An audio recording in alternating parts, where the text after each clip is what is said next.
La TVT au cœur de l'information.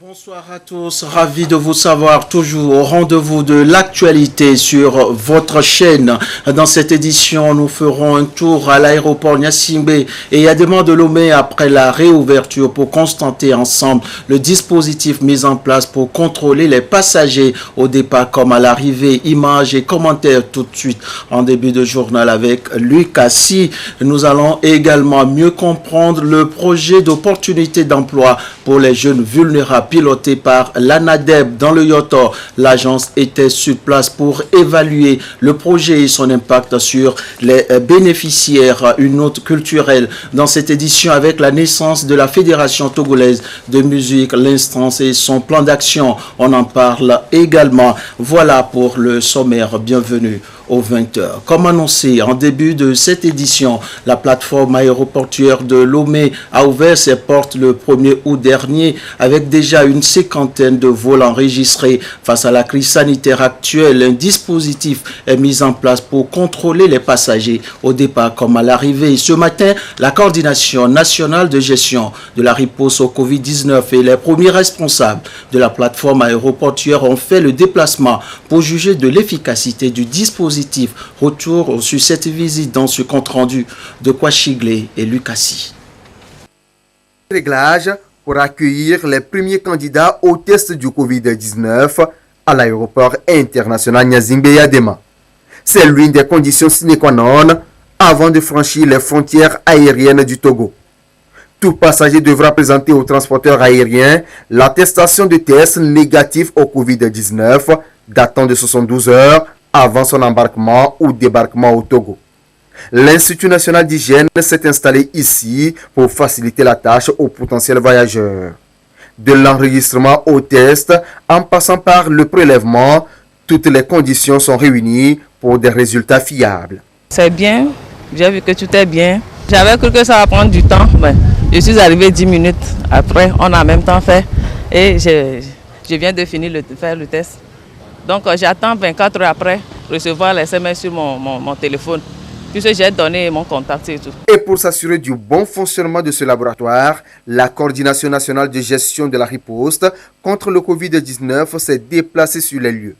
Sur place, un laboratoire d'une capacité de 2500 tests de Covid-19 par jour. La coordination est allée constater l'efficacité des mesures barrières mises en place à l'aérogare pour protéger le personnel et les passagers. Nous avons été impressionnés. Et ailleurs, les gens diraient que c'est idéaliste. Nous avons vu la réalité de toutes les suggestions des travaux que nous avons réalisés à la CNJR. Ici, à l'aéroport, toutes les mesures d'hygiène et d'assainissement sont prises en compte. Les distanciations physiques sont prises en compte. Quand vous prenez le dispositif automatique de fumigation, ça permet la désinfection de tout votre habillement par lequel vous rentrez dans le système. Vous avez des gels placés partout. Vous avez le système de lave-mains. Vous avez également tout ce qu'il faut pour prendre la température. Tout est digitalisé et je crois que c'est l'idéal pour prévenir la maladie, l'entrée de la maladie par les voies aériennes. Dès l'entrée de l'aérogare, le dispositif automatique de fumigation est là pour désinfecter systématiquement tout entrant. Avant et après le processus de fumigation, la distanciation sociale, le port de cache-nez et l'utilisation du gel hydroalcoolique exigées. À l'entrée, on fait la vérification et suivi des mesures barrières et ensuite les procédures. Tout est en norme. Je me sens à l'aise. On est en sécurité. Les autorités aéroportuaires l'ont ainsi voulu pour que l'aéroport international Gnassingbé-Yadema ne soit pas un canal d'accroissement de la contamination au Covid-19. Toutes ces mesures répondent aux exigences de l'Organisation de l'aviation civile internationale OACI. Plus d'une cinquantaine de vols sont enregistrés depuis l'ouverture du ciel togolais. L'aéroport du Togo, c'est le seul en Afrique à avoir un laboratoire à l'aéroport. Ça, c'est un.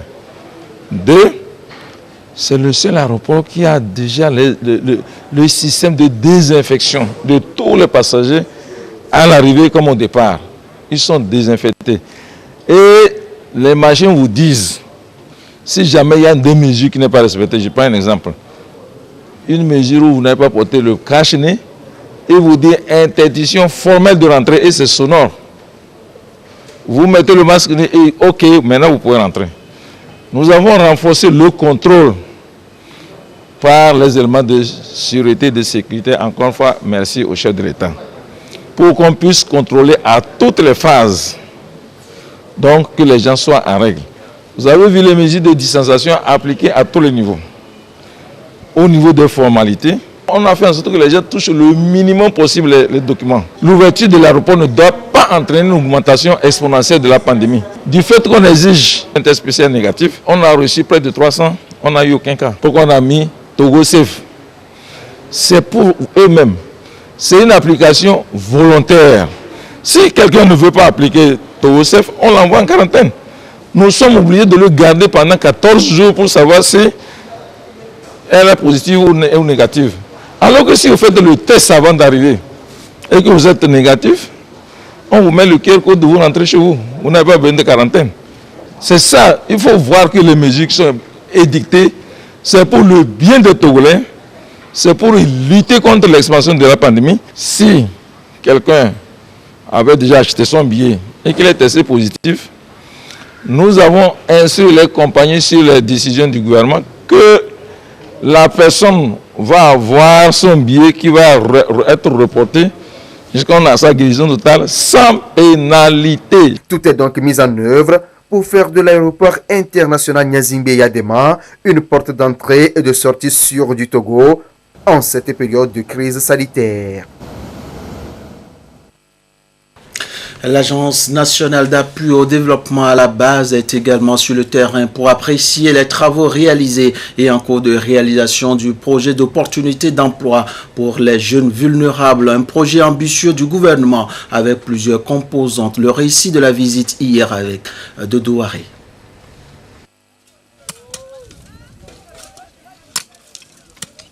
Nous sommes bel et bien au Togo, précisément à Direkpon, localité située à 3 km de la frontière du Bénin, au sud-est du Togo, dans la préfecture de Yoto. Derrière moi, des jeunes qui extraient du gravier pour réaliser des micro-projets dans leur localité et au finish, ils deviennent des entrepreneurs bien aguerris. Depuis 3 mois, ils animent le site et travaillent 8 heures par jour. Noulagnon fait partie de ceux qui concassent le gravier.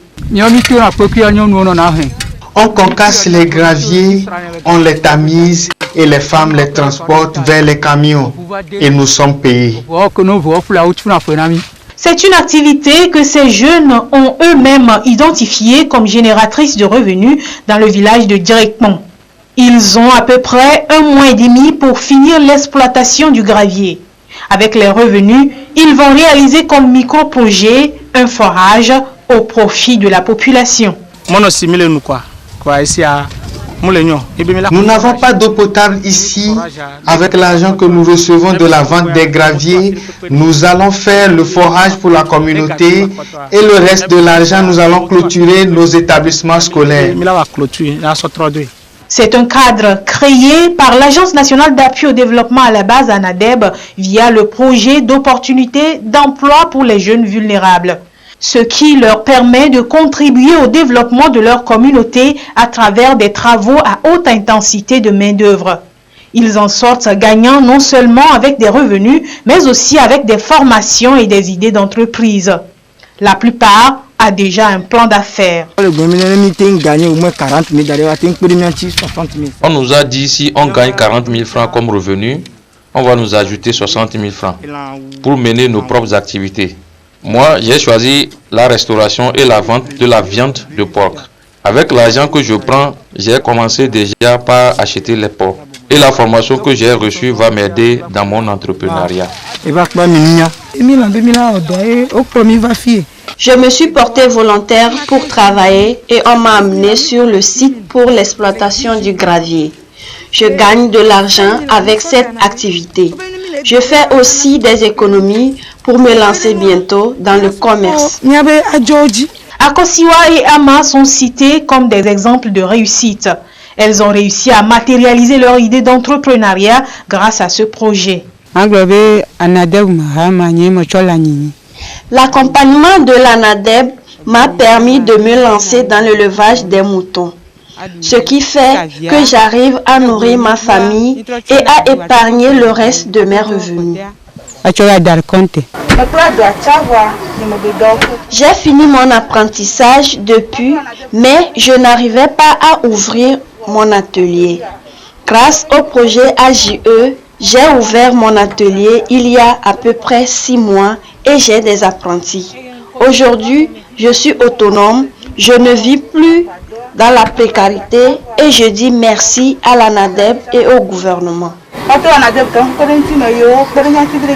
Autre volet, l'alphabétisation. 32 personnes en bénéficient à Tétékokopé.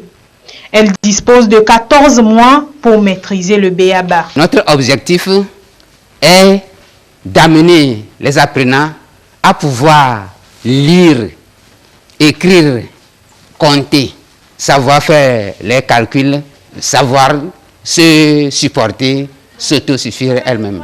On va pas à pas.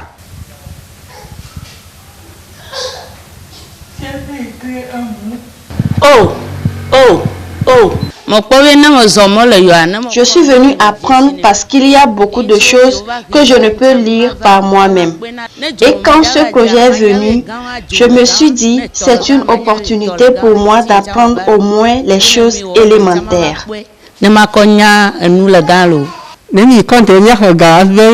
Parfois, pour épargner nos revenus, c'est des difficultés parce qu'on n'arrive pas à lire.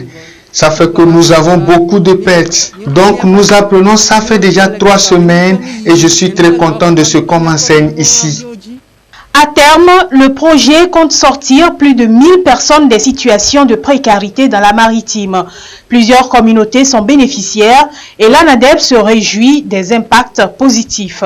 Dans la région maritime, 24 communautés bénéficient de ce projet.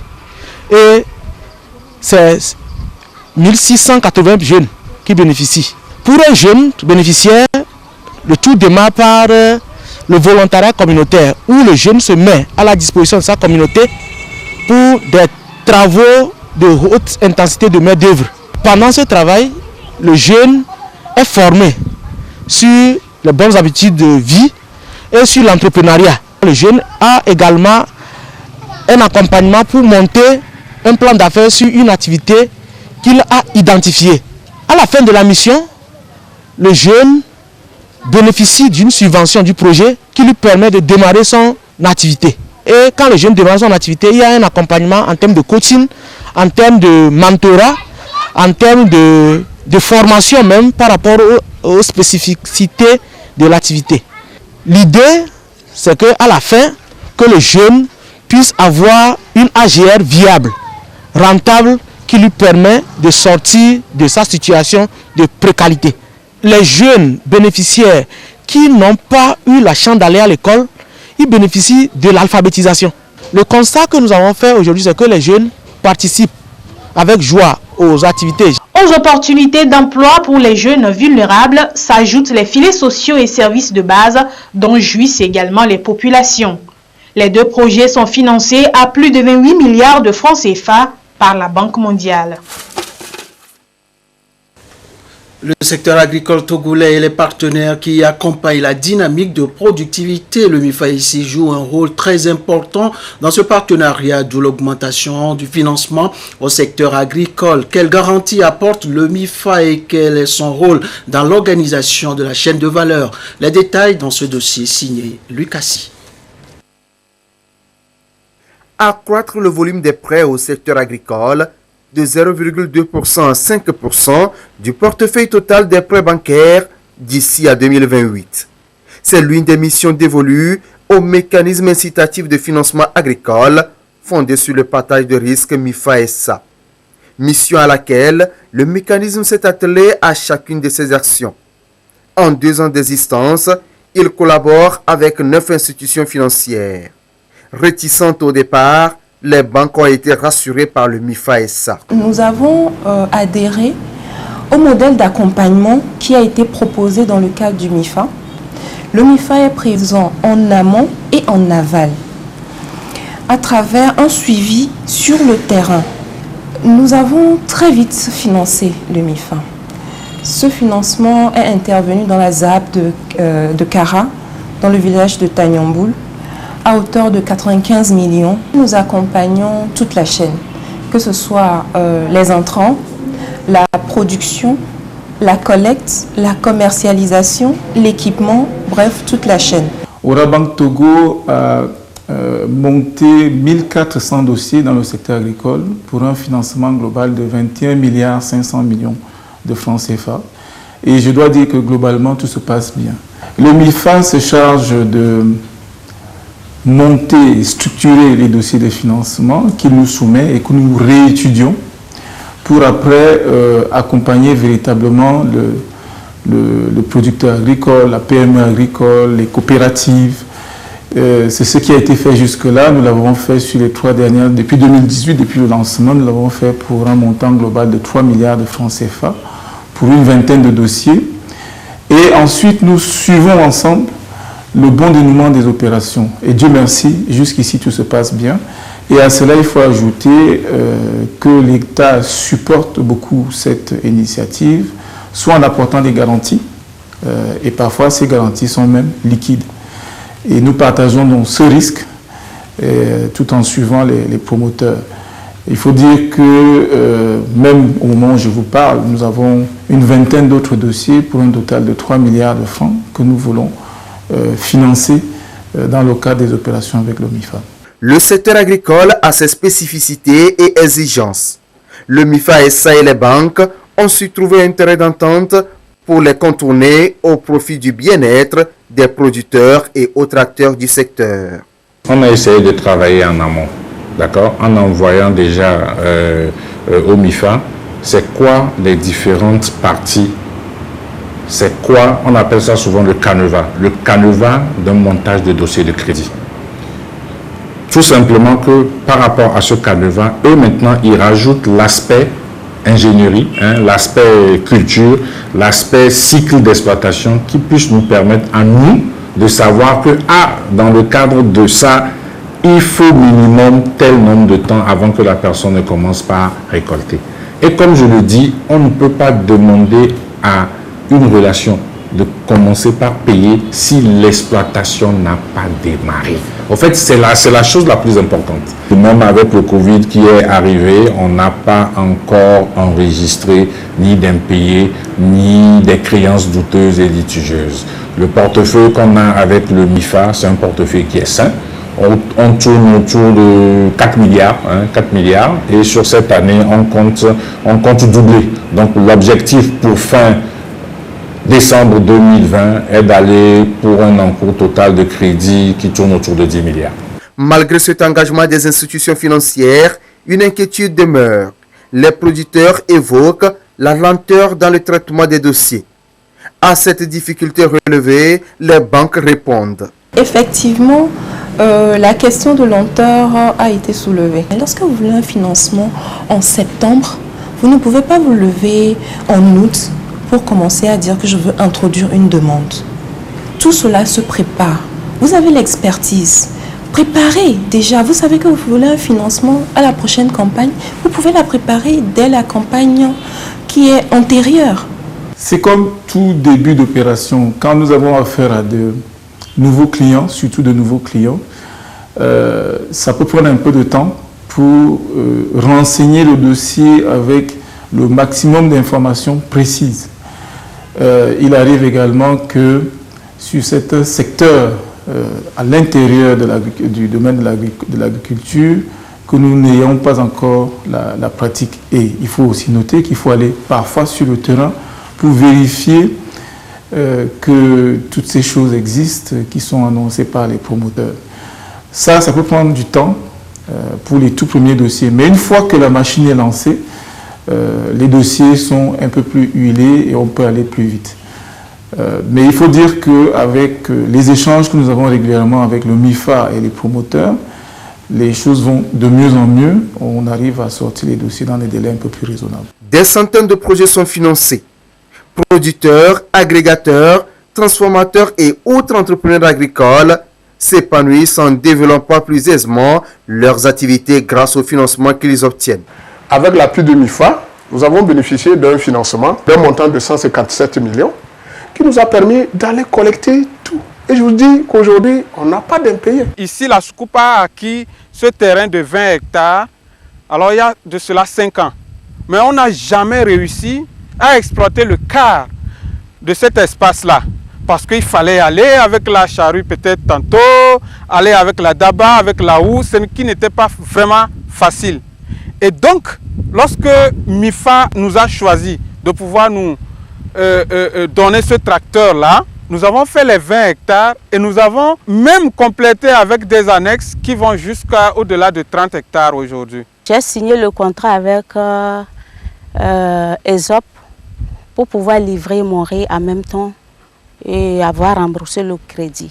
Sinon avec le MIFA, avec son appui, son accompagnement, vraiment ça nous arrange. Pour l'année en cours, le MIFA SA est toujours en négociation pour obtenir un décaissement d'environ 50 milliards de francs CFA au profit des acteurs agricoles. Le mécanisme s'emploie aussi à réduire le taux d'intérêt au seuil de rentabilité des banques pour les emprunteurs de 15% à entre 7,5 et 10,5%.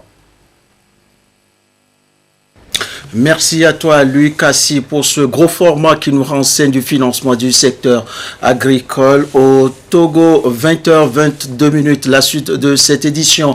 La musique togolaise s'organise mieux avec la naissance de la Fédération togolaise de musique depuis le 24 juillet dernier. Ce matin, l'instance dirigeante a échangé avec le ministre en charge de la culture. Le compte-rendu de la rencontre avec Augustin Kossi.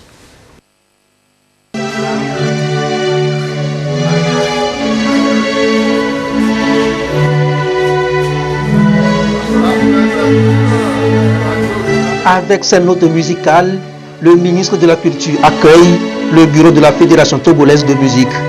Kossivi et Bétonio pose avec les 13 membres de la désormais instance dirigeante des artistes de la chanson togolaise. Ils sont issus de diverses corporations musicales. La fédération est mise sur les fonds baptismaux le 24 juillet dernier suite à une assemblée générale. C'est une fédération très jeune. Il va falloir qu'on fasse l'état des lieux de notre culture togolaise. C'est-à-dire que chaque corporation puisse identifier clairement ses besoins et ses difficultés pour définir une stratégie commune. Et c'est ce qui va se faire. Et aussi l'objectif de cette fédération est de rassembler le maximum, pour ne pas dire rassembler tout le monde, pour que vraiment nous ayons une fédération forte qui puisse défendre valablement l'intérêt des artistes au Togo. Nous avons nos stratégies, nous avons nos objectifs quand même qui s'inscrivent dans l'orientation globale, pour ne pas dire nationale, de la politique culturelle de notre pays. Le monde musical et togolais s'organise, confiant des défis majeurs qui pointent à l'horizon. Rassembler le secteur culturel et diagnostiquer les problèmes et besoins des différentes corporations. Les premières bases de cette fédération ont été jetées par le ministère de tutelle il y a environ 9 mois.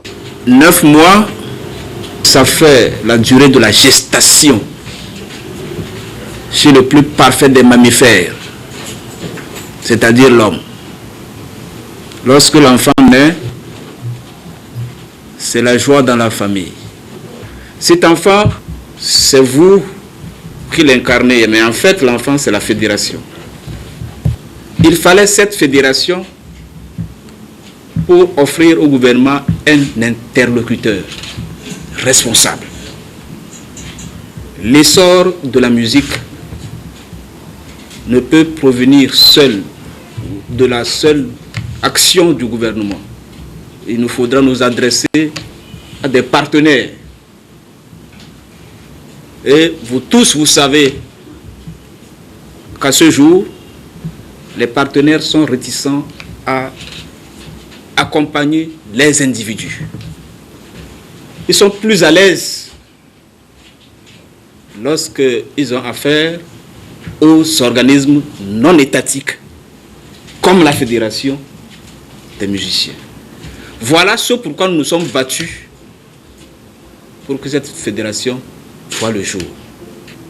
Que la fédération ne soit pas l'affaire d'une seule frange des musiciens. L'appel est lancé et le corps musical a désormais un creuset où les artistes vont pouvoir fédérer leurs efforts pour justement sortir la musique togolaise des sentiers battus. Une autre sur l'assainissement et le cadre de vie dans cette édition. Retenez alors que pour les 5 prochaines années, le Togo entend moderniser le secteur avec la construction des latrines dans les lieux publics. Le pari est lancé. Les détails dans ce dossier signé Augustin Kossi. Chaque service public désormais avec des sanitaires au Togo. La construction des latrines au sein des établissements publics, le Togo en fait une priorité pour les 5 prochaines années. Un plan quinquennal destiné à lutter contre la pollution de l'environnement, à protéger les citoyens contre les maladies et par-dessus tout, améliorer la qualité des services offerts. Les pouvoirs publics se sont engagés à construire des latrines dans au moins un bâtiment prioritairement au sein des services publics intégrés ou centres de santé. Le pays envisage aussi la mise en place d'un plan quinquennal d'assainissement et d'aménagement des voiries urbaines dans 2 à 3 chefs-lieux de communes par région et par an.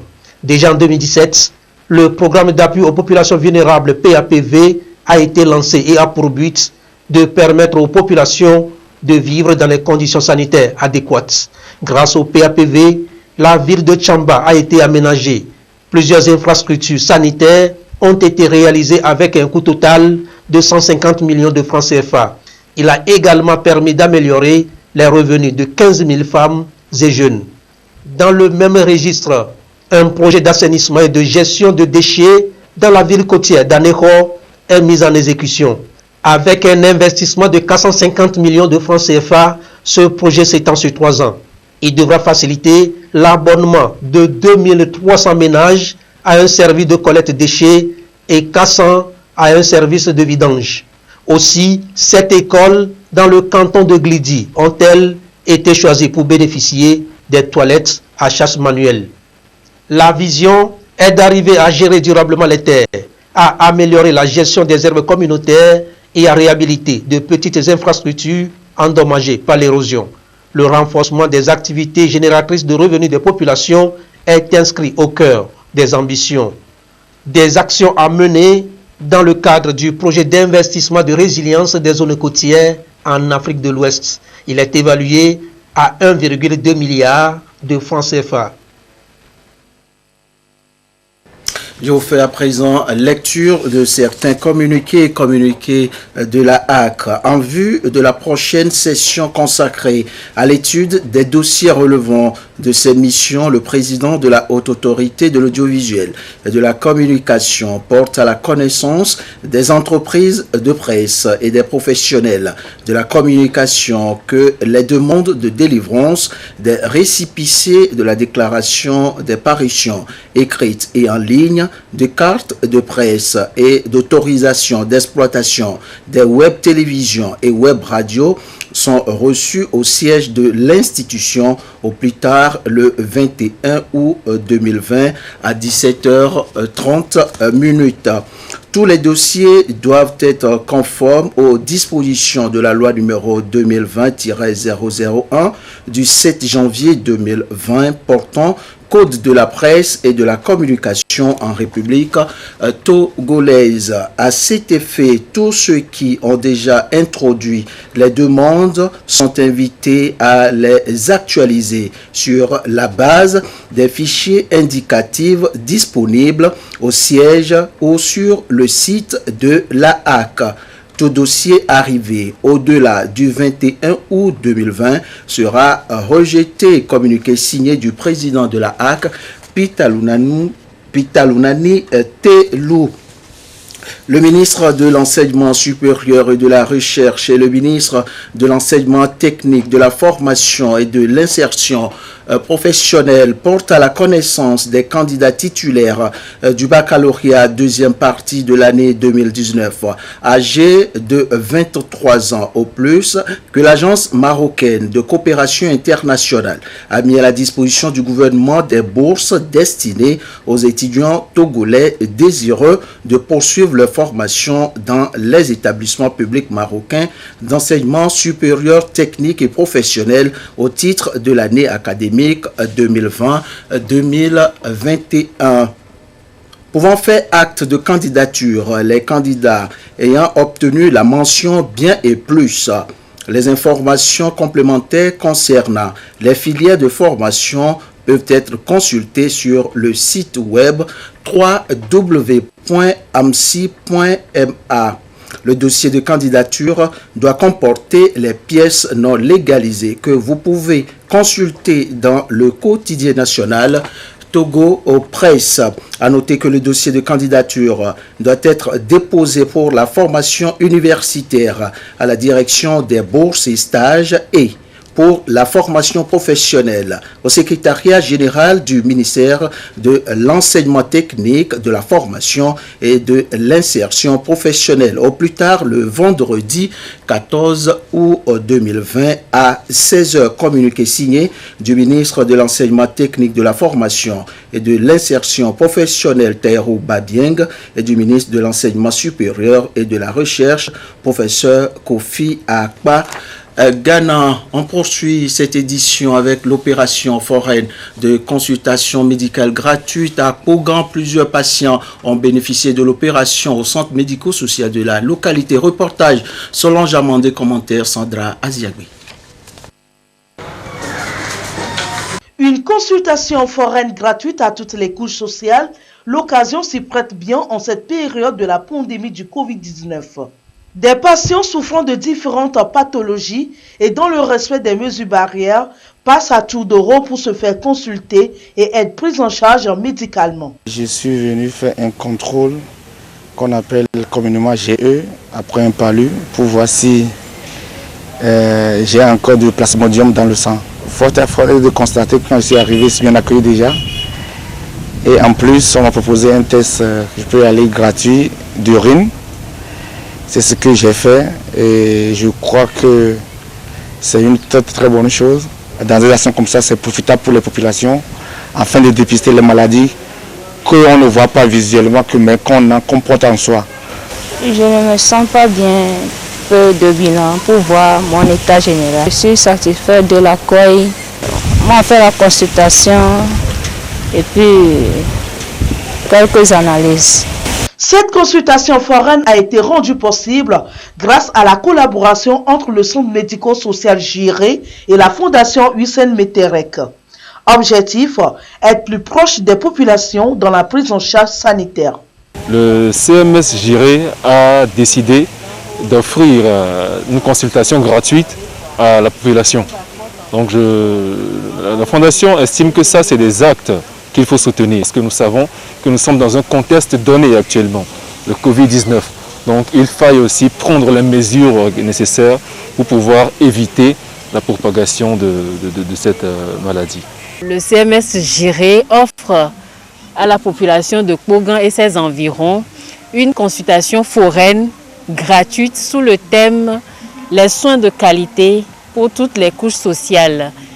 Il est couplé à cette consultation un dépistage de l'hypertension artérielle, du diabète et de l'infection urinaire et autres. La consultation foraine va durer 5 jours et prendra en compte un nombre illimité de patients. Elle a été précédée d'une sensibilisation sur le respect des gestes barrières. Je vous fais à présent lecture de la situation de la pandémie au nouveau coronavirus au Togo à ce jour de vendredi 7 août 2020 et la situation se présente comme suit. Le nombre de cas confirmés est 2028 dont 16 nouveaux cas depuis hier. Le nombre de personnes guéries est de 710, 13 nouveaux guéris depuis hier. Le nombre de cas actifs est de 200 296. Le nombre de décès est de 22. Situation rendue publique ce jour par le ministre de la Santé et de l'Hygiène publique, professeur Moustapha Miji Yawa.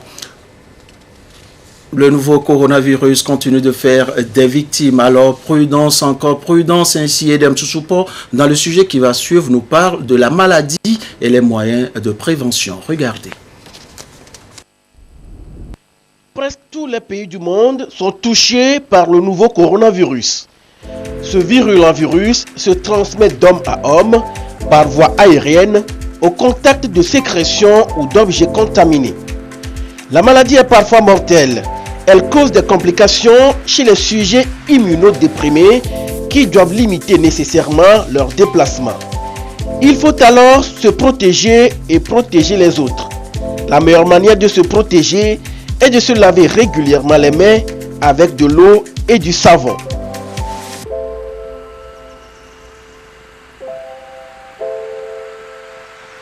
Lavez les paumes, entre les doigts, les poignets, les ongles, sans oublier de les rincer. Dans les lieux publics, il faut garder au maximum ces distances. Il est impératif de porter le masque pour se couvrir la bouche et le nez. Les symptômes du Covid-19 sont identiques à ceux d'une grippe. Les symptômes majeurs sont la fièvre, la toux, des difficultés respiratoires. Ne toussez pas dans vos mains, mais dans le creux de votre coude. Il n'existe pas pour l'instant de médicaments spécifiques contre ce virus ni de vaccin. Les spécialistes de la santé pensent que la meilleure façon de rompre la chaîne de contamination du virus est de respecter scrupuleusement les gestes barrières. Nous devons donc apprendre à vivre avec la maladie tout en nous protégeant. C'est le prix à payer pour vivre sain.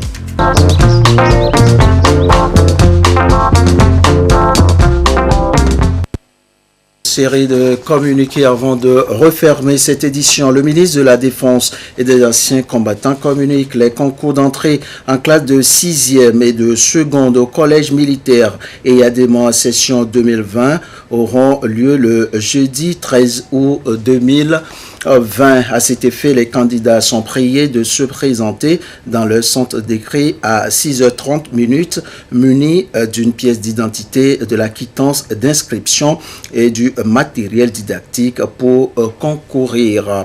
Les listes seront affichées dans les différents centres d'écrit dans la journée du mercredi 12 août 2020. Les centres d'écrit: lycée de Tocoin à Lomé, lycée de Tchévier, lycée d'Atapamé, école du camp de la gendarmerie de Sokodé, collège militaire de Tichao à Kara, école centrale de Dapaon. Le port de bavette est obligatoire pour chaque candidat au concours.